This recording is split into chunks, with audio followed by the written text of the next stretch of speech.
పోతలపట్టు బహిరంగ సభలో సీఎం జగన్ మాట్లాడుతున్నారు. ఇప్పుడు లైవ్ చూద్దాం.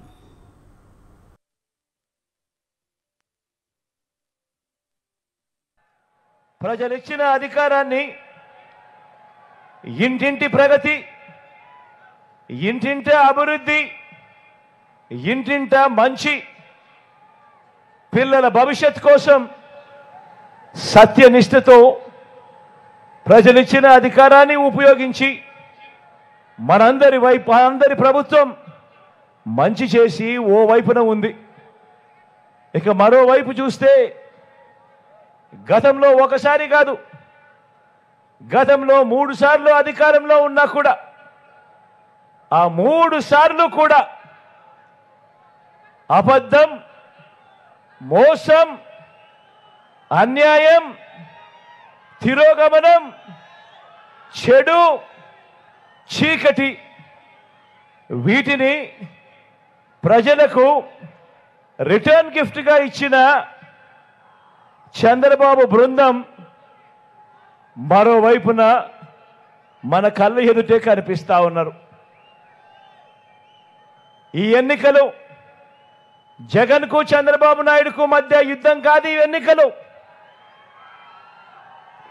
ఈ ఎన్నికలు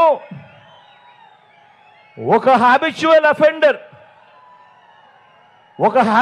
అఫెండర్ అంటే ప్రజలను మోసం చేయటమే అలవాటుగా పెట్టుకున్న ఓ చంద్రబాబుకు ప్రజలకు మధ్య ఈరోజు యుద్ధం జరుగుతూ ఉంది. ఈ యుద్ధంలో మీ బిడ్డ నాది ప్రజల పక్షం అని చెప్పి ఈ సందర్భంగా చెప్పడానికి గర్వపడుతూ ఉన్నా. ఈ యుద్ధంలో దత్తపుత్రుడు, ఈ యుద్ధంలో మన ప్రత్యర్థులు చూడండి.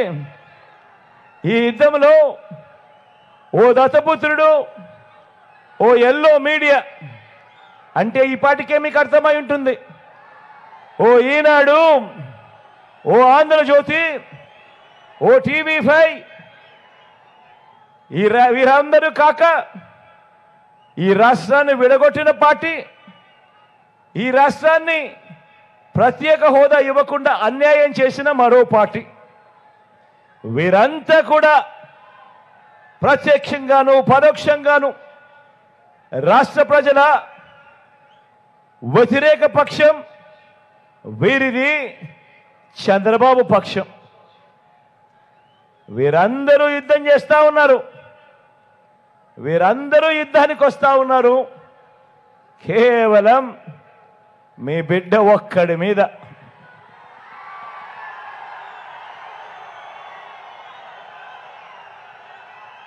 ఇన్ని జెండాలు ఏకమవుతా ఉన్నాయి, ఇన్ని పార్టీలు ఏకమవుతా ఉన్నాయి, కుతంత్రాలు కుట్రలు జరుగుతూ ఉన్నాయి. కేవలం మీ బిడ్డ ఒక్కడే ఇటువైపున.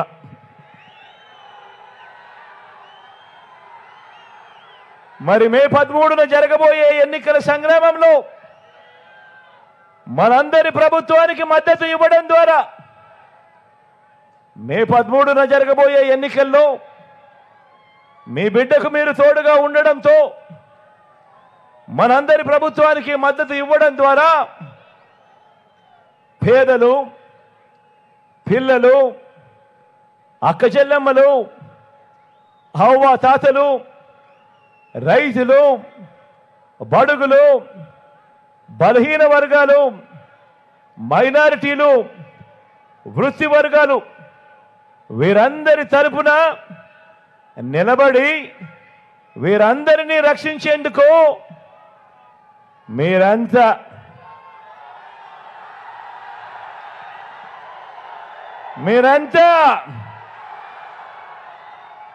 సిద్ధమేనా అని అడుగుతా ఉన్నాను.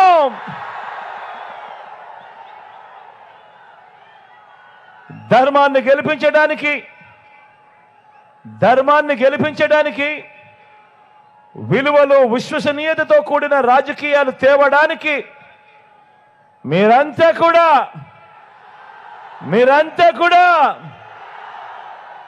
సిద్ధమేనా అడుగుతా ఉన్నాను.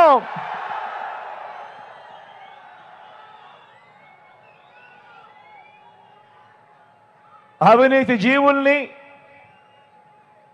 పేదల వ్యతిరేకులను, పెత్తందారులను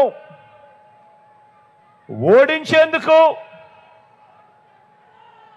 ఏకంగా 175కు 175 అసెంబ్లీ స్థానాలు, ఏకంగా 25 ఎంపీ స్థానాలకు 25 ఎంపీ స్థానాలు గెలిపించుకొని పేదల భవిష్యత్తుకు తోడుగా ఉంటూ డబుల్ సెంచరీ సర్కార్ను స్థాపించేందుకు సిద్ధమేనా అని అడుగుతా ఉన్నాను. సిద్ధమేనా అని అడుగుతా ఉన్నాను. అందరూ ఆలోచన చేయమని అడుగుతా ఉన్నా.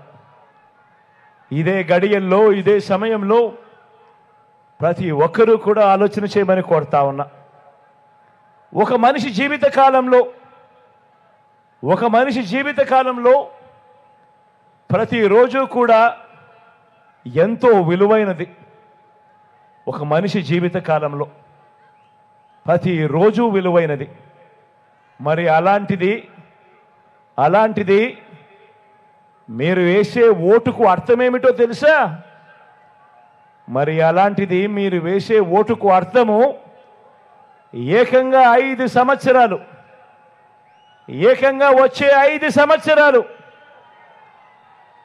అంటే 1825 రోజులు, ఏకంగా 5 సంవత్సరాలు మీ భవిష్యత్ వాళ్ళ చేతుల్లో పెట్టినట్టే అన్నది ప్రతి ఒక్కరూ ఆలోచన చేయండి. ఏకంగా మీ ఓటు ద్వారా వచ్చే 5 సంవత్సరాలు అధికారం ఇవ్వటము అని మనకు జరిగే మంచికి కానీ, మన ఇళ్లలో మనకు జరిగే చెడుకు కానీ చేసే అధికారము మన ఓటు ద్వారా వాళ్లకు ఇవ్వటమే అన్నది ప్రతి ఒక్కరూ ఆలోచన చేయమని అడుగుతా ఉన్నా.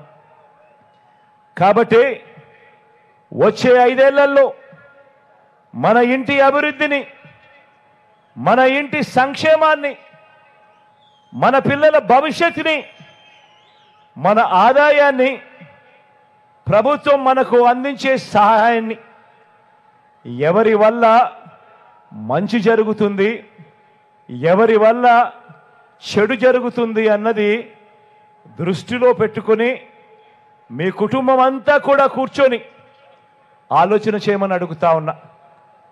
మీ ఇంట్లో మీ అవ్వ తాతలతో మాట్లాడండి, మీ ఇంట్లో మీ ఆడపడుచులతో, అక్క చెల్లెమ్మలతో మాట్లాడండి, మీ ఇంటి ఇల్లాలితో మాట్లాడండి.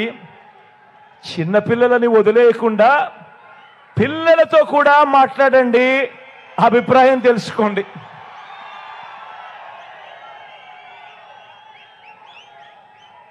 అందరితో ఆలోచన చేసి ఎవరి వల్ల మీకు మంచి జరిగింది, ఎవరు ఉంటే మీకు మంచి జరుగుతుంది అన్న ఆలోచన నిర్ణయం తీసుకోమని తర్వాతే ఓటు వేసే ముందు అని చెప్పి అడుగుతా ఉన్నా. ఎందుకంటే ఇంతకు ముందే నేను చెప్పా, ఈ ఓటు కేవలం ఎమ్మెల్యేలను, ఎంపీలను ఎన్నుకునేందుకు వేసే ఓటు కాదు ఇది. ఈ ఓటు వల్ల మీ తలరాతలు, మీ భవిష్యత్తు మారుతుంది అన్నది ప్రతి ఒక్కరూ జ్ఞాపకం పెట్టుకోమని కోరుతా ఉన్నా. ప్రతి ఒక్కరూ ఇంటికి వెళ్ళండి. ప్రతి ఒక్కరూ ఇంటి పక్కనే ఉన్న ఇరుగు పొరుగు ఇళ్లల్లో ఉన్న అక్క చెల్లెమ్మల కుటుంబాలను వాళ్ళను సందర్శించండి. ప్రతి ఒక్కరూ కూడా గత 10 ఏళ్లలో అంటే చంద్రబాబు నాయుడు గారు 5 సంవత్సరాలు, మీ బిడ్డ పాలన ఈ 5 సంవత్సరాలు, మొత్తం 10 ఏళ్ళు. ఈ 10 ఏళ్ళు మొదట 5 ఏళ్ళు పాలించిన చంద్రబాబు ప్రభుత్వం ఏం చేసింది, తర్వాత 5 ఏళ్ళు మనందరి ప్రభుత్వం, మీ బిడ్డ ప్రభుత్వంలో మీ ప్రతి ఇంట్లో కూడా ఏం మంచి జరిగింది అన్నది గమనించి ఆలోచన చేసి నిర్ణయం తీసుకోండి. మీ బ్యాంకుల్లో ఉన్న మీ ఖాతాలకు సంబంధించిన స్టేట్మెంట్ కాపీ ఇది కూడా తెచ్చుకోండి, మీ దగ్గరే పెట్టుకోండి. ఆ స్టేట్మెంట్ను ఒక్కసారి చూడండి. మీ బ్యాంక్ అకౌంట్లలో ప్రభుత్వం బటన్ నొక్కి నేరుగా అక్కచెల్లెమ్మల కుటుంబాల ఖాతాల్లోకి డబ్బులు అందించిన వివరాలు ఎంత, ఏమిటి, ఎవరి హయాంలో ఎవరు మీ కుటుంబానికి బాగు చేయడం కోసం ఎవరు ఎంత ఇచ్చారు, ఏ స్కీము మంచి చేయడం కోసం పెట్టారు, మీ సాధికారతకు మీ ఆత్మగౌరవానికి ఆ డబ్బులు ఆ స్కీములు ఎలా ఉపయోగపడ్డాయి అన్నది ప్రతి ఒక్కరూ కూడా ఆలోచన చేయమని కోరుతా ఉన్నా. ఎవరి హయాంలో మీకు మంచి జరిగింది అన్నది ఆలోచన చేసిన తర్వాతే నిర్ణయం తీసుకోమని అడుగుతా ఉన్నా. ఈ ఓటు గురించి ఇంత సుదీర్ఘంగా ఇంతగా ఎందుకు చెప్తా ఉన్నానో ఆలోచన చేయమని కోరుతా ఉన్నా. కారణం ఈ ఓటు వల్ల మన తలరాతలు మారుతాయి కాబట్టి ఖచ్చితంగా జ్ఞాపకం పెట్టుకోమని ప్రతి ఒక్కరితోనూ కోరుతా ఉన్నా. 14 ఏళ్ళు చంద్రబాబు నాయుడు గారి పాలన చూశారు. 14 ఏళ్ళు చంద్రబాబు నాయుడు గారి పాలన చూశారు. 3 సార్లు సీఎంగా కూడా పనిచేశాడు ఈ పెద్ద మనిషి చంద్రబాబు నాయుడు గారు. మరి మీకు మీ ఇంటికి ఏం చేశాడో మీరంతా ఆలోచిస్తే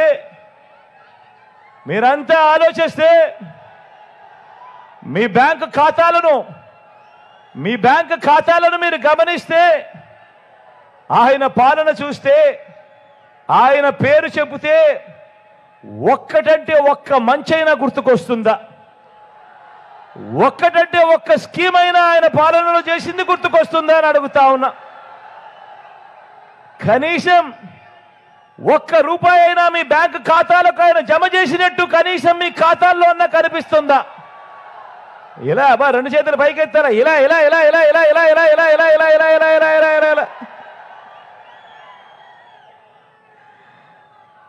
అదే మీ జగన్ మీ బిడ్డ మీ ఇంటికి మీ గ్రామానికి ఏం చేశాడు అంటే గుర్తుకొచ్చేందుకు ఏ గ్రామానికి ఏ పట్టణానికి వెళ్ళినా కూడా అక్కడే కనిపిస్తాయి గ్రామ వార్డు సచివాలయాలు. తీసుకువచ్చింది ఎవరు అనంటే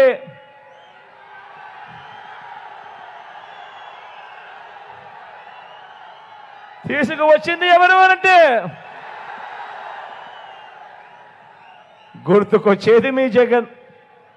ఆ సచివాలయాల నుంచి 4 అడుగులు ముందుకు వేస్తే కనిపిస్తుంది ఒక రైతు భరోసా కేంద్రం. రైతన్నలను చెయ్యి పట్టుకొని నడిపించేందుకు కనిపిస్తుంది ఒక రైతు భరోసా కేంద్రం. ఆ రైతు భరోసా కేంద్రాలను నిర్మించింది ఎవరు అంటే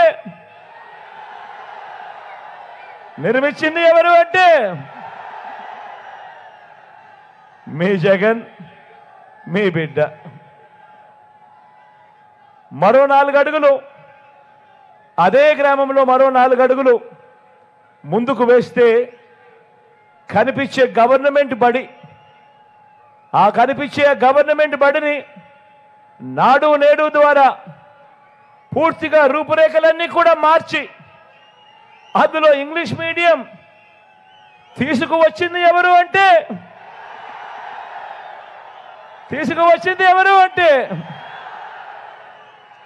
గుర్తుకొచ్చేది మీ జగన్ మీ బిడ్డ. గ్రామంలో మరో 4 అడుగులు అదే గ్రామంలో మరో 4 అడుగులు వేస్తే అక్కడే అదే గ్రామంలో కనిపిస్తుంది కొత్తగా నిర్మించిన విలేజ్ క్లినిక్. కొత్తగా నిర్మించిన విలేజ్ క్లినిక్, అదే గ్రామంలో ఫ్యామిలీ డాక్టర్, అదే గ్రామంలో ఆరోగ్య సురక్ష, అదే గ్రామంలో ఇవన్నీ అక్కడే అదే విలేజ్ క్లినిక్ చూసినప్పుడు ఎవరు తెచ్చారు అంటే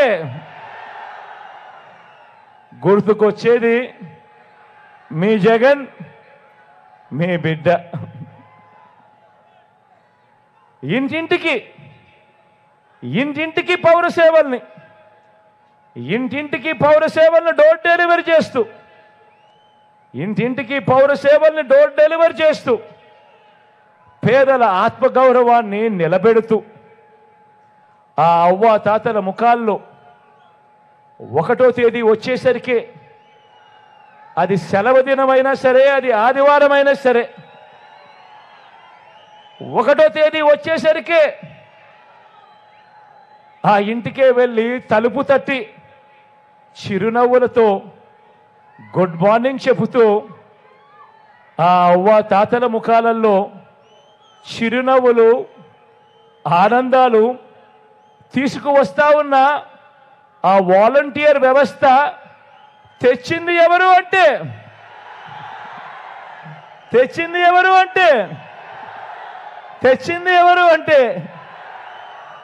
మీ జగన్, గుర్తుకొచ్చేది మీ బిడ్డ.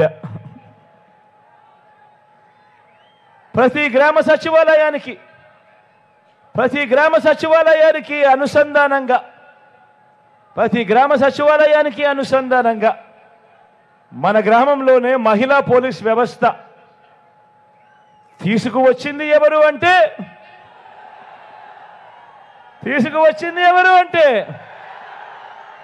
మీ జగన్, గుర్తుకొచ్చేది మీ బిడ్డ. ఆ ప్రతి అక్క చెల్లెమ్మ ఫోన్లో,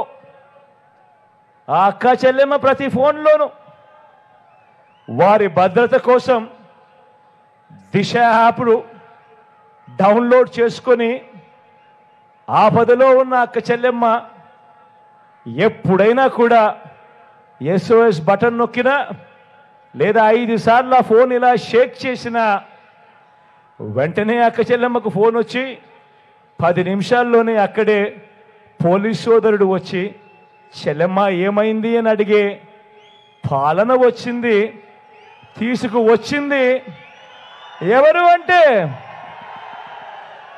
అంటే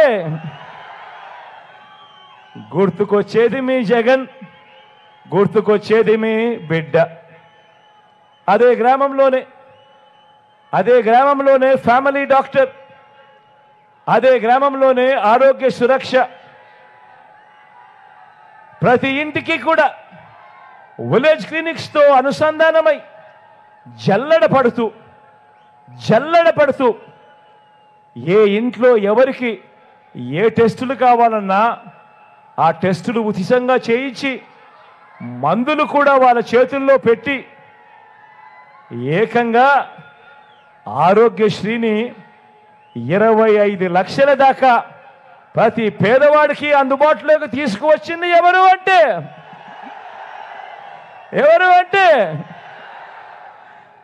గుర్తుకొచ్చేది మీ బిడ్డ, గుర్తుకొచ్చేది మీ జగన్.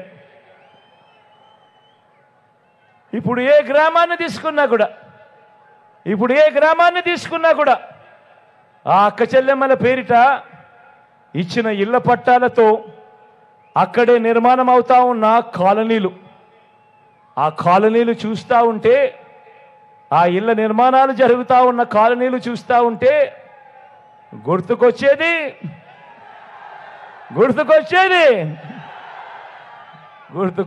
మీ బిడ్డ, గుర్తుకొచ్చేది మీ జగన్.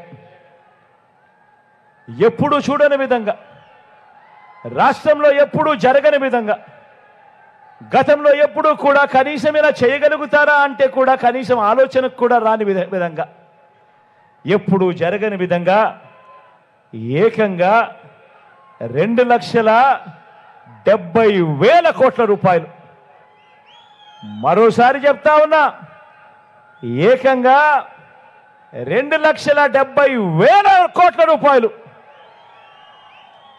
నేరుగా మీ బిడ్డ బటన్ నొక్కడం, నేరుగా నా అక్క చెల్లెమ్మల కుటుంబాల ఖాతాల్లోకి నేరుగా వెళ్ళిపోవడం, లేదా వాళ్ళ చేతుల్లోకి వెళ్ళిపోవడం. అంటే మధ్యలో ఎక్కడ దళారులు లేరు, మధ్యలో ఎక్కడ జన్మభూమి కమిటీ లాంటి దళారులు లేరు,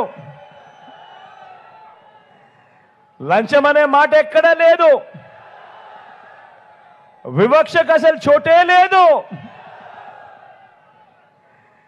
నేరుగా ఈ మాదిరిగా బటన్ నొక్కడం, నా అక్క చెల్లెమ్మల కుటుంబాల ఖాతాల్లోకి నేరుగా వెళ్ళిపోవడం, నా అవ్వ తాతల ముఖంలో చిరునవ్వులు చూసేందుకు వాళ్ళ చేతిలో పెట్టడం, ఇవన్నీ కళ్ళ ఎదుటే కనిపిస్తా ఉన్నప్పుడు గుర్తుకొచ్చేది